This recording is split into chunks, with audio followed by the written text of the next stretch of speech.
Samantala, 7 na ang naitatala ng Department of Health na biktima ng paputok mula December 21 hanggang December 23 ngayong taon. Pinakamarami ang nasaktan sa Boga at 5-star. Ang News Now mula kay Naphtali Velarde.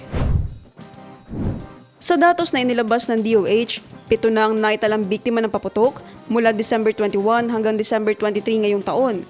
Pinakamarami ang nasaktan sa Boga at 5-star. 43% sa mga biktima ay edad 20 pataas, habang 57% naman ang edad 19 pababa.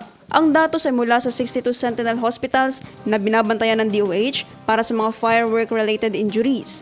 Ayon sa DOH, mas mababa ang bilang ng mga naitalang biktima ng paputok ngayon kumpara sa datos noong December 23, 2024 na umabot sa 28 na kaso. Ayon sa kagawaran, agad dadalhin sa pagamutan kung may aksidente dulot ng paputok. Agad din umanong tumawag sa National Emergency Hotline 911 para sa emergency medical assistance.